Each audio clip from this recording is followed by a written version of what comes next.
Yo, what's going on, guys? Your boy Pony Montana. In this video, we are going to be going over one of the best red zone plays that you guys can run in Madden 23 if you guys are struggling to get into the end zone. Now, before I get into it, if you guys are new to the channel, do not forget to hit that subscribe button, like the video, comment down below if you guys are struggling on anything, and I'll try my best to make a video on it for you guys. The more specific you are, the easier it is for me to find something, because obviously, you know, it's catered to whatever you want pretty much. So if you guys are struggling on anything specifically, leave it down in the comment section. Also, if you guys have any questions and want a quicker reply besides a video, join the Discord. It's down in the description, as well as all my socials, Twitter, Twitch, whatever the case may be, and that's where I'll be able to pretty much respond wherever I'm at, pretty much. Instead of you waiting for a video, I'll be able to help right then and there. Now, this play that we're going to be going over, you guys are going to have your freeform passing down packed. I don't know if you guys know my settings, but I am currently on near with, I believe it's 6 or 7 on the reticle speed. This is not the settings for game options. And then placement and accuracy, near, and I have it at 7. This for me is my sweet spot. I can honestly lower it, but I'm going to leave it at 7. Pretty much, if you guys are rocking the freeform passing, you want to be either on near or far. You don't want to be on no max distance. I've already gone over why. If you guys haven't checked that video out, it's one of the first videos I posted when it came to Madden 23. But you want to be on near or far. If you guys are on no max distance, you'll end up overthrowing a lot more passes than you would if you were on near or far. So that's going to be where you guys are going to want to be. I feel like 7 is sort of the sweet spot between 6 and 10. But yeah, freeform passing is something that is going to help you guys out a ton, especially against zone coverages and all that type of stuff. Now, the play that we're going to be looking at specifically is going to be halfback option out of the single back ace formation.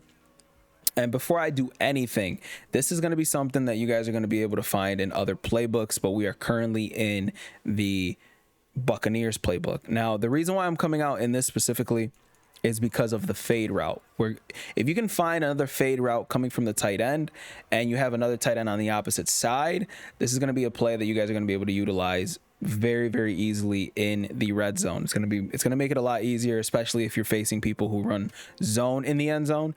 If they're running man coverage, there is going to be a nice little route for you guys to actually utilize in there. But we're going to start off and we're going to beat cover 3 out of this, because obviously any type of zone you're going to be able to pretty much crush. Now, the setup for this, all you're going to want to do is, you see this guy that's on a fade, and for this video I will bring out the squigglies, but this guy here is on a fade route. Okay, so what I mean by that is his streak isn't going straight up. His streak isn't going straight up, it's going sort of towards the side.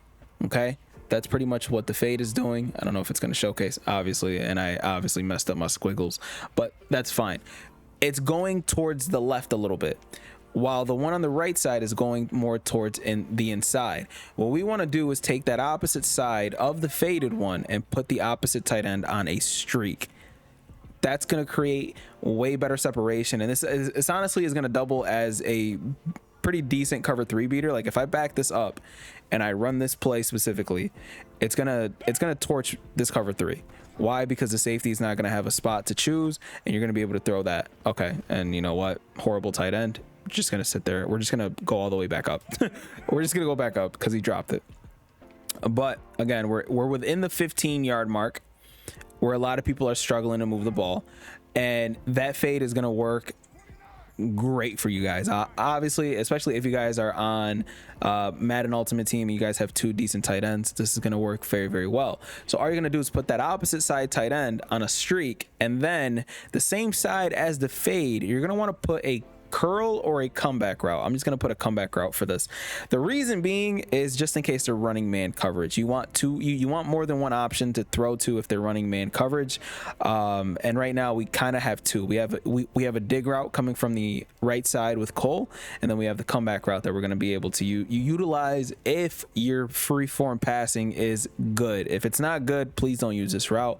You're going to end up throwing an interception. But our main looks against zone coverage are going to be these 2 streaks going straight up the middle of the field, because you're going to be able to throw that open. And as you can see, that horrible animation there, obviously the defender was there but the guy is kind of open, and that was just a bad pass. And because there's only one single high safety, it's making it a little bit easier for him to be open. As you can see, perfect. That's exactly what we're looking for. That play is going to work 9 out of 10 times if your passing is accurate. If your passing is accurate, the play is going to work, and you're going to be able to pretty much, obviously mine isn't that accurate, but you're going to end up scoring a lot more often in the red zone. As you can see, it's just under pressure, poor accuracy, and that's perfectly fine. That's going to happen from time to time, but obviously practice makes perfect, and if we get our passing perfectly down, we're going to be able to do stuff like that. Now, when it comes to the freeform passing, if you're throwing to one of these two guys, because you can also throw to Darren Waller as well. If you're throwing to one of these two guys, you want to high ball the pass. Okay, you can free-form pass and high ball at the same time, and it makes for a pretty good routes. Pretty much like that's a touchdown. It's a beautiful play, and I'm actually going to show the instant replay on that. But this is pretty much what you're going to want to do against zones. You're going to want to throw the zones open as you want, as you should, no matter what the situation is. But as you can see, just wide open on this side and also wide open on this side. You're gonna highball this all the time. You're highballing a lot of the stuff that's in the red zone, because obviously zones are tighter and it's a little bit harder for them to actually guard you. And as you can see, Darren Waller is just a beast in this game. Super tall, super easy to throw to, and high balls work a lot easier with those kinds of players. As you can see, Moreau gets a nice little maneuver to the left side, and we're able to throw that open as well. Now this is going to open up against other zones as well. Let's call a cover 2 now, just to showcase. And we're going to do the same thing. Right now, we don't know if he's in cover 2 man or what the case may be, but we are going to be able to sit there and throw that same pass over and over and over and over again. Remember, you just have to pick and choose which one you want to hit. And as you can see, this time we can pass lead that towards the inside, because we see the two high safeties, making it a little bit easier for us. Same thing again. Inside. We actually got tackled out of bounds there, which is perfectly fine, but we're just highballing this pass over and over and over again to whichever side we feel is the better side to actually throw to. Once again, it's just easy. It's easy. It's one of the easiest plays that you guys could run.